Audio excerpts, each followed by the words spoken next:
atas kekayaan sumber daya alam laut kita di zona ekonomi eksklusif. Kepulauan Natuna dalam beberapa tahun terakhir, baik sebelum maupun setelah pandemi, wilayah ini terus menjadi topik pembahasan yang tidak ada habisnya. Bagaimana tidak? Indonesia sebagai pemegang kuasa penuh atas daerah ini terus menghadapi berbagai masalah. Hal ini jelas karena Kepulauan Natuna merupakan sebuah tempat yang begitu penting. Bukan cuma untuk Indonesia, namun juga untuk Malaysia dan bahkan Cina. Secara geografis, pulau satu ini memang unik karena lebih dekat dengan wilayah Malaysia ketimbang Indonesia. Hal unik terjadi disebabkan oleh berbagai hal. Salah satu yang paling signifikan adalah hasil dari Anglo-Dutch Treaty, yang melibatkan Belanda dan Inggris Raya yang saat itu berebut wilayah di Nusantara. Dari perjanjian tersebut, kedua penjajah tadi saling berbagi wilayah jajahan, di mana Inggris Raya mendapatkan semenanjung Malaya termasuk Singapura, sementara Belanda mendapatkan Pulau Sumatera yang mencakup Kepulauan Riau termasuk Pulau Natuna. Warisan dari Belanda dan Inggris inilah yang kemudian diyakini hingga sekarang. Jadi Natuna menjadi milik Indonesia yang merupakan bekas jajahan Belanda. Diwariskan oleh Belanda kepada Indonesia, Natuna sekarang menjadi salah satu daerah terpenting di Indonesia karena berbagai hal. Mulai dari sumber daya alam yang dimiliki hingga dampak pulau ini terhadap geopolitik regional bahkan dunia. Dengan fakta pentingnya Natuna tadi, makanya akan menarik jika kita lanjut membahas upaya apa saja yang telah dilakukan pemerintah Indonesia untuk mempertahankan kedaulatan Natuna.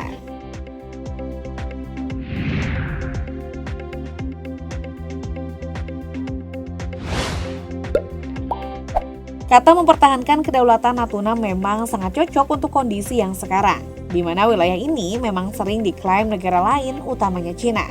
Cina mengklaim Natuna lewat klaim sejarah mereka yang berupa garis putus-putus di Laut Cina Selatan yang dikenal dengan nama Nine Dash Line. Nine Dash Line ini merupakan klaim paling kontroversial persoalan batas laut yang terjadi di dunia. Bagaimana tidak? Cina yang mengklaim hampir seluruh laut wilayah Laut Cina Selatan bermasalah dengan berbagai negara di Asia Tenggara yang terancam kehilangan sebagian besar laut mereka. Filipina dan Malaysia bisa kehilangan 80% wilayah laut, kemudian Vietnam 50% dan yang paling parah adalah Brunei yang bisa kehilangan 90% wilayah laut. Nah, untuk Indonesia sendiri, klaim Cina lewat Nine Dash Line bisa mencangkok hingga 83.000 km persegi wilayah laut Indonesia yang sama dengan 30% wilayah laut Natuna. Ancaman Cina atas klaimnya ini memang sangat nyata. Secara terang-terangan, Cina tidak setuju dengan batas yang ditetapkan oleh UNCLOS atau United Nations Convention on the Law of the Sea oleh PBB. Cina tetap kekeh menyerobot masuk ke dalam Laut Cina Selatan. UNCLOS bersepakat bahwa wilayah Laut Cina Selatan memang dimiliki oleh negara-negara di Asia Tenggara dan memiliki hak lewat zona ekonomi eksklusif atau ZEE yang mencakup 200 mil laut dari batas perairan masing-masing negara. Ketidaksepakatan Cina atas hukum ini disimbolkan mereka dengan sangat nyata. Mulai dari rilisnya peta baru Cina yang memperlihatkan Laut Cina Selatan sebagai bagian wilayah mereka. Kemudian menghadirkan kapal perang yang membuat takut nelayan hingga secara terbuka melarang Indonesia melakukan pengeboran minyak di Natuna.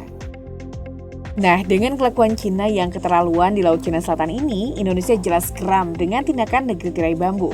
Makanya Presiden Jokowi pernah aktif mengunjungi Natuna yang disimbolkan sebagai kehadiran negara. Selain kunjungan Jokowi, Kementerian Luar Negeri Indonesia lewat pernyataan Menteri Retno Marsudi di tahun 2020 menegaskan 4 poin sikap Indonesia. Salah satunya adalah ketegasan Indonesia menolak Nine Dash Line yang menjadi dasar klaim Cina di Laut Cina Selatan. Bahkan untuk makin memperjelas kehadiran pemerintah di Natuna untuk menjaga kedaulatan Indonesia, Presiden terpilih Prabowo Subianto pernah memberi pernyataan bahwa siap membangun pangkalan militer di Natuna.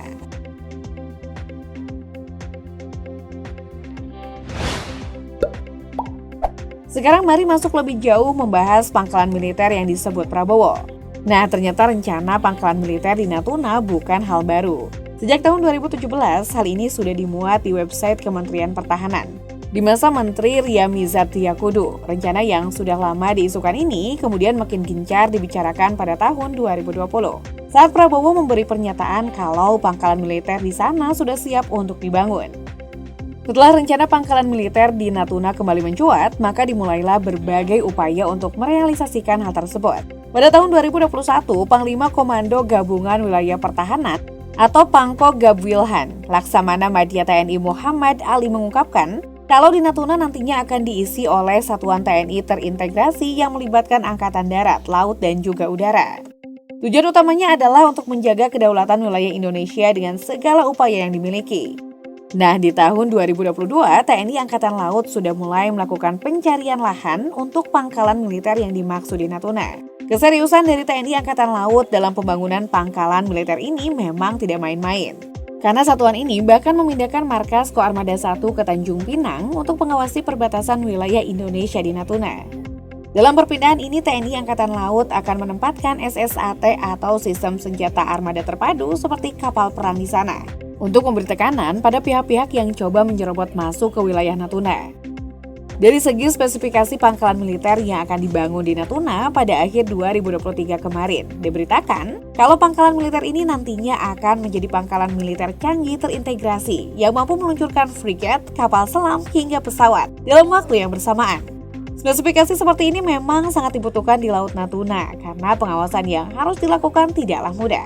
Laut Natuna hanya satu dari banyaknya wilayah yang harus dijaga di sekitar perairan tersebut. Mulai dari Selat Malaka, Selat Singapura, Selat Makassar, Laut Sulawesi, Laut Maluku, Laut Halmahera, Laut Arafuru, Laut Sau, bahkan sampai di Selat Sunda dan Selat Lombok. Dengan cakupan wilayah seluas ini, maka Indonesia memang harus menempatkan kekuatan militer di Natuna secara permanen.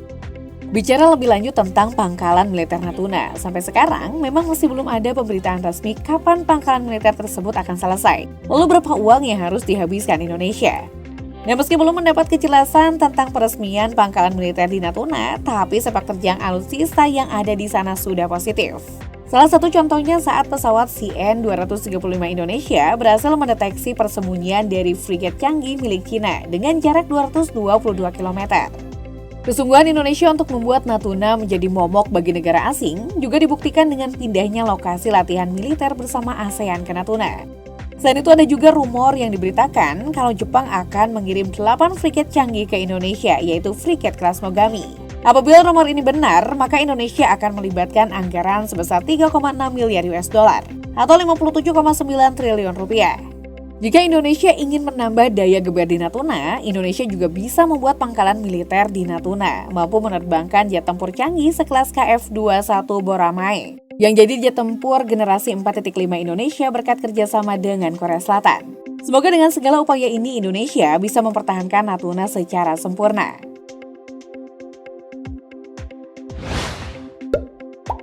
Setelah melihat semua tadi, mulai dari ancaman nyata di Natuna hingga keseriusan Indonesia ingin membuat pangkalan militer di Natuna, jelas kita mengapresiasi penuh usaha tersebut. Apalagi Kepulauan Natuna sangatlah penting bagi Indonesia.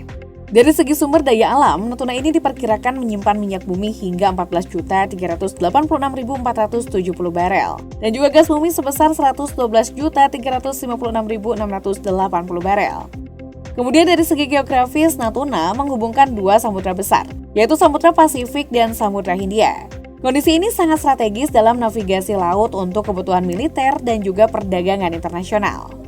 Dengan terpilihnya Prabowo sebagai Presiden Indonesia selanjutnya, harapan besarnya semoga pangkalan militer di Natuna bisa selesai secepat mungkin. Sebab jika menilai bagaimana sumber daya alam dan strategisnya Natuna, wilayah ini tidak boleh lepas bahkan diancam oleh pihak manapun.